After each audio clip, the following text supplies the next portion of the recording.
सुस्वागतम मित्रांनो, आपल्या चॅनलवर नवीन असाल तर चॅनलला सबस्क्राईब करून घ्या.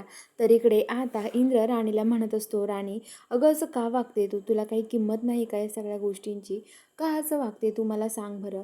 अगं राणी, का तू एवढं हे करून घेते? तुझी जर इच्छाच नसेल ना तर मला सांग ना, मी नाही करणार तुला बळजबरी. तर राणी म्हणते, अहो इंद्र सर, माझी इच्छा आहे, मला व्हायचं आहे लाव, मला करायची पेपरची परीक्षा द्यायची आहे, पण का असं होतं आहे माझ्यासोबत? मला हे पुस्तक आणल्यापासून घरात वाद चाललेत ना, त्याचं टेन्शन येतं आहे. तर आता इंद्र म्हणतो, जाऊ दे मग, दे फेकून पुस्तकं. तर राणी म्हणते, नाही इंद्र सर, हे बघा, हे राणीचा शब्द आहे, इथून पुढे मी सगळं काही करून मी माझा अभ्यास पण करेल असं म्हणत असते. आणि म्हणत असते, तुम्ही आता काळजी करू नका इंद्र सर, मी आता अभ्यास पण करेल आणि दोन्ही पण करेल, तुम्ही काही काळजीच करू नका, मी सगळं सांभाळून घेईल आता इथून पुढे असं म्हणत असते. मला तुमची सगळ्याची किंमत आहे असं म्हणते. आणि आता इंद्र आणि राणी घरी येतात. तर आता इकडे सकाळी सकाळी रत्नाकाकी राणीकडे येतात आणि म्हणतात, राणी अगं माफ करा आम्हाला, आमची चूक झाली, हे बघ माफीला मागायचे नाही आमचं.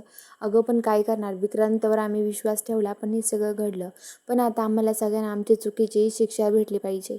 आम्ही सगळे चुकीचे, आम्हाला जे हे केलं आहे ना त्याचा पश्चाताप होत आहे राणी. खरंच आम्हाला असं वाटतं आम्ही चुकून हे सगळं घडलं आमच्याकडून, हे खरंच असं घडायला नको होतं, आमची खूप खरंच मोठी चूक झाली आहे असं म्हणत असते.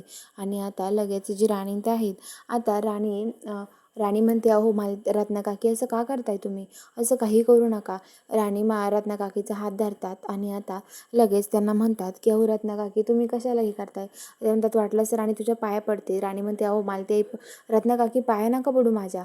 आणि त्यांना उभा करते. रत्नाकाकी तिथून जातात. आणि आता जी राणी आहे ती म्हणत असते, तुम्ही काळजी करू नका रत्नाकाकी, मी सगळं काही सांभाळून घेईल असं म्हणत असते. तर इकडं उर्मिला हे सगळं चोरून बघते आणि आता मालतीला येऊन सांगते. म्हणते, मालती बघितलं ना तुमच्या विरुद्ध कसं चाललंय तर राणीचं, सगळ्यांसोबत गोड वागते ती, सगळ्यांसोबत चांगलं चाललंय तिचं वालं. बघितलं ना ती रत्नाकाकीचं कसं गोड बोलत होती. तर दोघींमध्ये काही असल्याशिवाय तिने रत्नाकाकीचा हात धरलाय का? उगाच ते गोडगोडीत बोलत नव्हते दोघीजणी असं कान भरते उर्मिला मालती यायचे. आणि आता उर्मिला तिथून निघून जाते. राणी घरामध्ये स्वयंपाक बनवत असते. मालती घरात येते आणि म्हणते, भाजी चिरायला घे सांगितलं ना मी. तर ती म्हणते, अहो निस्तू कागदी. तर ती म्हणते, चिरायला सांगितले ना आधी मी. तर आता लगेच ती म्हणते की चिरते.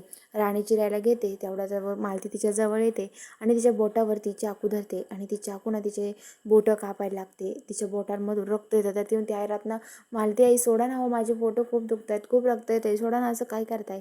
तर आता लगेच ती म्हणते की, नाही अशी तशी नाही सोडणार तुला मी आता, मी का अशी सोडू गं तुला. हां, तू त्या आमच्या विरुद्ध काय करते. इंद्राला आबाला त्यांना माहिती नाही आहे तुझं काय चाललंय. त्यांच्यासमोर एक चेहरा दाखवती, मागे एक दाखवती, काय चाललंय तुझं नेमकं हे सगळं. अगं तुला काय वाटलं, आम्हाला समजत नाही का. मला समजलं आहे हे सगळं काही असं म्हणते. आणि म्हणते की, तुझं मला वाटतं, तुला असं वाटत असेल की या इंद्राला त्यांना नाही समजत म्हणजे मालतीला पण काही समजत नसेल, मला सगळं समजता असं म्हणत असते. आणि म्हणत असते की, हे बघ तुला सोडणार नाही आहे मी आता. तर आता इंद्रासमोर तुझा चेहरा आणणारच आहे मी खरा असं म्हणते. तेवढ्यात तिकडं बाहेर इंद्र ते येत असतात. तेवढ्यात राणीच्या बोटातून खूप रक्त येतं. राणी म्हणते, ऐक गं सोडा ना. राणी तिथून धडकतून बाहेर पळते आणि तिच्या बोटातून खूप रक्त गळत असतं. तेवढ्यात आबा आणि इंद्र तिकून बघतात. आबा आणि इंद्र म्हणतात, अगं राणी काय झालं तुझ्या हाताला, एवढं रक्त कसं काय येतंय. तर आता राणीला आबा म्हणतात, राणी तू इथे बस अगोदर. आणि राणीला तिथे बसवतात आणि म्हणतात, इंद्र जा काहीतरी घेऊन ये हळदंदी टाकायला, मी तोवर पाणी टाकून धुवून काढतो. तर आता आबा राणीच्या हातावर पाणी टाकतात आणि म्हणतात, एवढं कसं काय झाले राणी, पण तुला एवढं कसं काय लागलं, तुझं लक्ष कुठं होतं.